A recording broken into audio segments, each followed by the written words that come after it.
pollinator protectors. Today's adventure is going to be making a little micro garden. And what we're going to do is use things that we have around your house. So if you have any of these takeout containers, maybe from salad dressing, it has a little lid on it, we're going to use those today. If you are a strawberry lover or blueberries or blackberries, those come in those plastic little clamshells. Those work perfect too. So what we're gonna do to start off is we're gonna take, and I'm just gonna make a small one today, we're gonna take and add some soil. So for our adventure today, we need soil and we need seeds. I already talked about our cups, and we're gonna use water. That's all you need to make a micro garden. So once I have soil, I'm gonna fill this tiny little cup about halfway full. If I were making one in here, you could fill up about halfway through the bottom of the dish.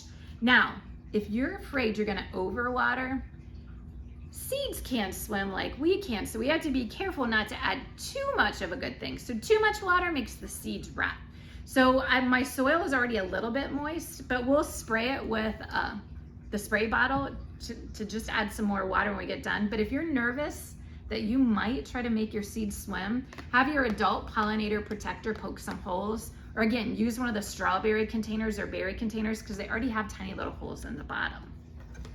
So now that we have some soil in, I'm gonna take my seeds.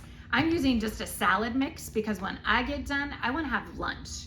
So I'm gonna eat this, what I grow. And that's the fun thing about gardening. Now, you could use a salad mix so you can eat it, or what might be even cooler is to get some flower seeds and then plant them in your yard after you get them started. So these seeds are tiny little, they almost look like pepper, and I'm gonna sprinkle them on the top. Now, I don't have to worry about getting the seeds all the way to the bottom. These are pretty little seeds, so they're okay, and we're just getting them started here. And then what I'm gonna do, my favorite way to cover up my seeds is I'm gonna put my lid on my container, and then I'm just gonna shake it back and forth. And when I shake it back and forth, I'm getting the seeds covered with soil. Now it's nice and dark. Seeds like it when it's dark and it's warm and it's moist. So now what we can do is I'm gonna take my spray bottle and I'm gonna put maybe like 10 squirts of water. If I see lots of water sitting or lots of water coming to the bottom, no more water. And again, if you think you have too much, you can always poke a hole after you add your seeds. And then what we're gonna do is put the lid on. Now, you can put it out in sun, but it doesn't really have to have sun. It just needs nice and warm and to let it sit. So with the magic of technology, we're gonna let this sit. And I started some micro gardens a couple days ago. So after 2 days, look what I have in my container. Can you see the baby seeds in there? Now I have little plants, and it's really cool because this is a clear container. I can see all of their roots growing down into the soil, and I can see their leaves reaching for the sunlight. So once they get to this stage, you can go ahead and take the lid off, and look, I'm eating a big one too.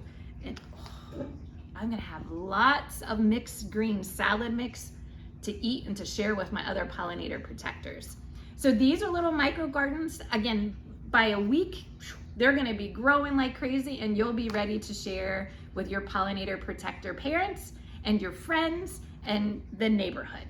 So micro gardens, a fun way to start to experiment with gardening that you can do right at home using your recyclables.